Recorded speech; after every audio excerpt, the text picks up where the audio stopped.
При мен са Пенчо Дочев и Иван Благоев, с който се запознавам не за първи път и ми направи така много хубаво впечатление. Повода, разбира се, да ви покана за тези два медала, които са освен много тежки и много красиви и предполагам напълно заслужени. Нали така? Кажете ми сега за мача, как трудно ли беше с тези бронзови медали да са в ръцете ви? Всеки един медал, както виждаш тези големи медали, има страшно много труд за тях, тренировки, лишения и всеки един по силата си има стойност за нас. През годините печелим страшно много медали и всеки един медал за нас е ценен. Следователно да, те са световно, тежат си и... Да ти кажа, рядко така хваща в ръката толкова тежък медал. Както си говорихме преди интервюто, повечето са от пластмас. Нали така? Тренировките зад този медал тежат много повече, а лично за мен той е пак още по-ценен, защото ми е първи от световно.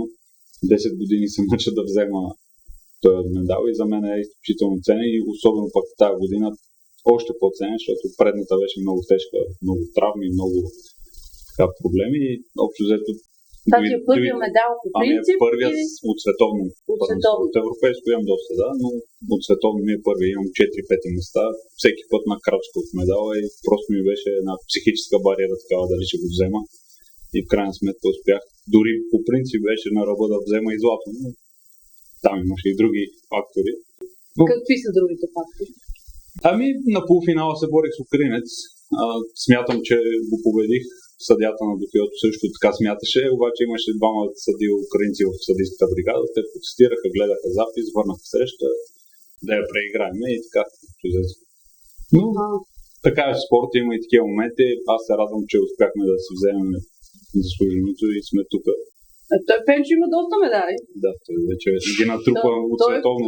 Колко натрупа? При мен е специално вече мога да ме нарекат в България бронзовия Дочев, защото това ми е пети бронзов медал световно и за всяко едно световно стигам до полуфинали и както казват хората, късмет, аз всеки път викам, не е само късмет, трябва да си опит, тренировките и така нататък, но всъщност трябва много късмет, защото тези хора, с които съм играл на полуфинали на предишното, аз съм ги надвивал и те ме надвиват, се редуваме, съдбата си знае работата. Така че доволен съм, медал си е медал, естествено ни отидохме на това световно с ясната цел за злато и двамата бяха на полуфинал с украинци. Това са ни водещата конкуренция в момента в света и имахме шанса да стигнем до финал и да станем за световни шампиони, но... То не е лесно. Ти като кажеш бронза, това си е доста сериозна награда. Като се става за пети път вече... Вече малко, не ти е достатъчно. Не се радваш толкова, но в същото време не е хубаво път да се преведеш без медал. Нали? За това трябва да цениш. Бронза всъщност е третото място, нали така? Третото, да. И най-трудното. Както се казва, историята помни първи и ние отиваме винаги за първо място, но затова тези медали ни доказват, че трябва да продължим и да си вземем първото място. Руснаците са тегави май за борба, доколкото знам. Всички сме ги надвивали, руснаците в момента не участват поради войната и една идея ни е по-лесно. Да. Има един конкурент по-малко. Кои са най-силните противници? Ами определено украинците се доказаха в последните години, Япония, естествено, там е тръгнало сумото, монголците са много яки. Има и други държави, които са с пълни отбори, тренират сериозно, Полша, Унгария, Естония, доста силни отбори, в смисъл с големи бюджети и така нататък. Така че има сериозна конкуренция, но успяваме да ги надделем. Пенчо, ти с какъв се ви сега за този медал? Ами, правихме ни бяха, в принцип, моите хора много бяха на цялото световно първенство.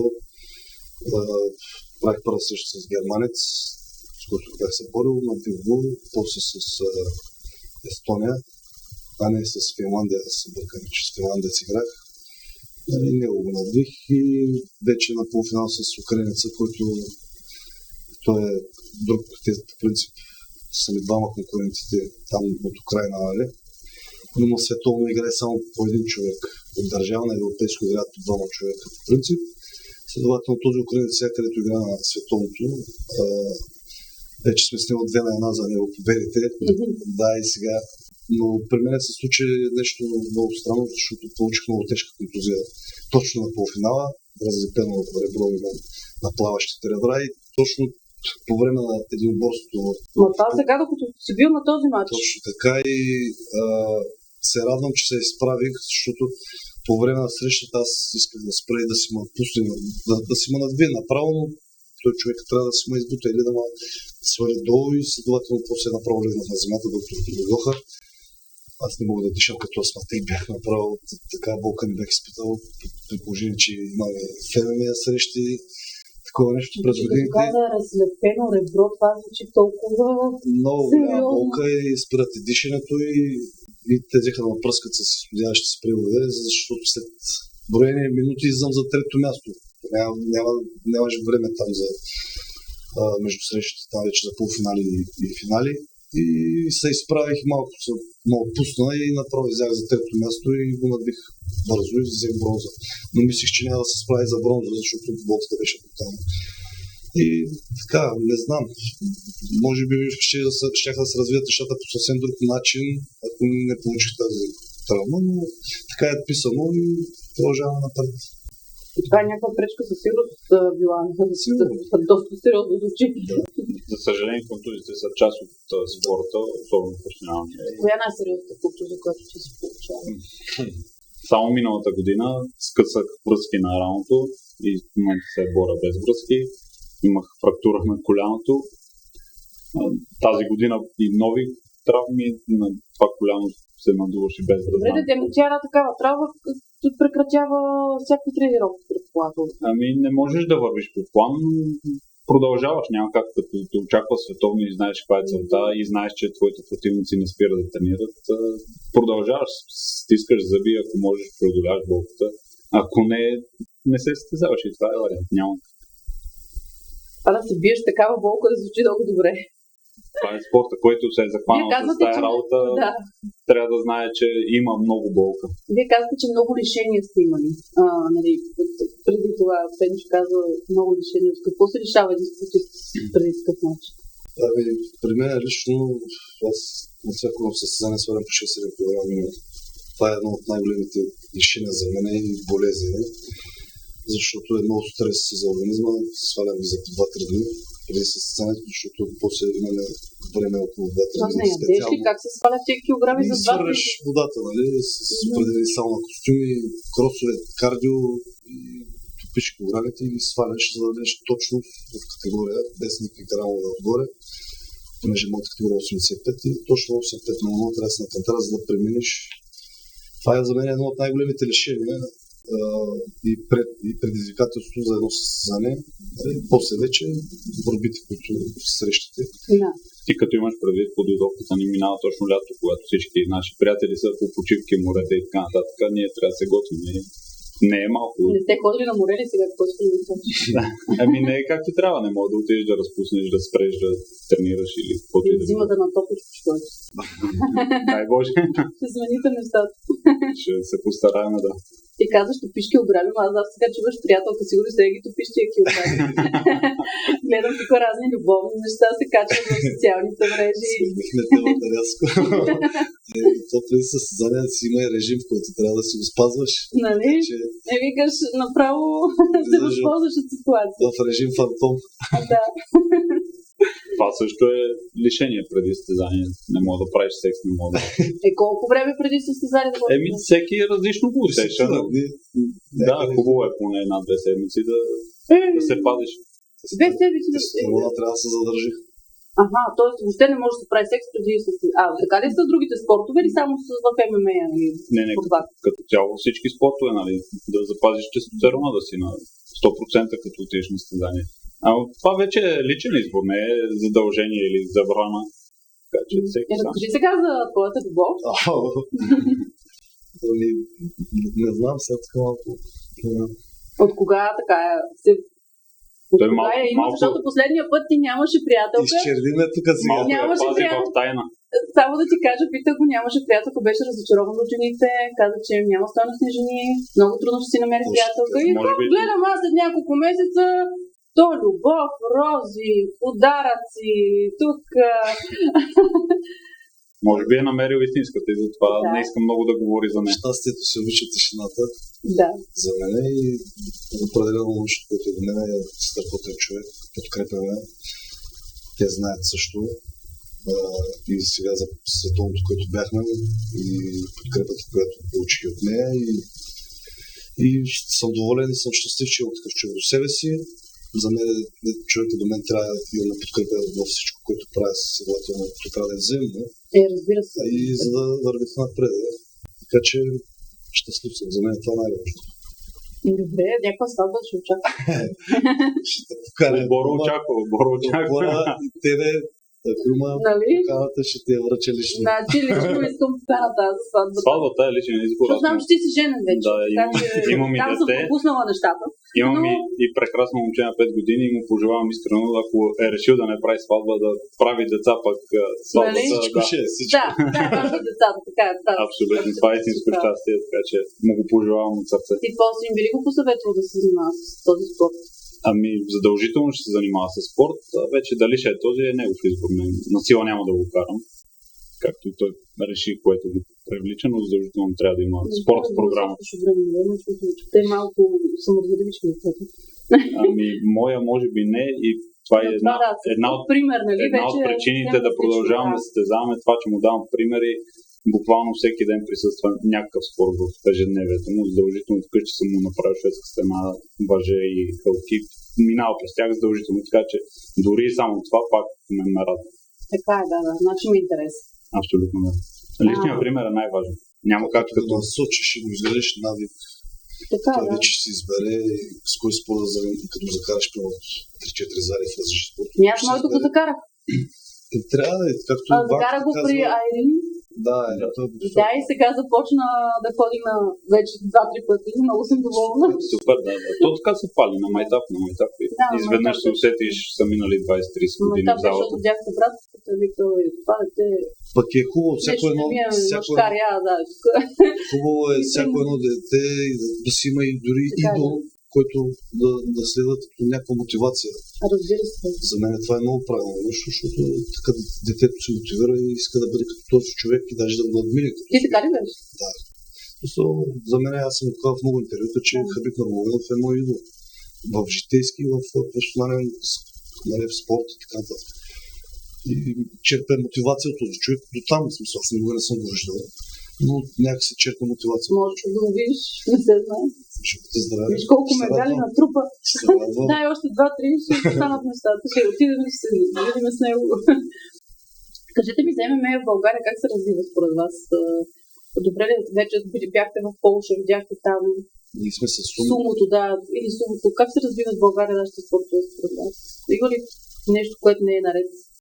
Ами, то винаги има неща, които не са наред, естествено. Но като цяло сме оптимисти. Идват млади деца, които доста така амбицирани с желание. Ние им даваме пример, показваме им каквото можем и те така доста попиват. Имаше сега, защото състезанието световното беше и до 18 и мъже и жени. Имахме участници, които се представиха доста добре. Така че Калуян Иванов също стана пети на ръба да вземе медал. Много качествени деца, така че има надежда, но винаги има и проблеми, да. Като, например, малък бюджет от Министерството, като, например, сега, примерно, взехме от европейско световно медали и ще вземем половин премии, те са до никъде.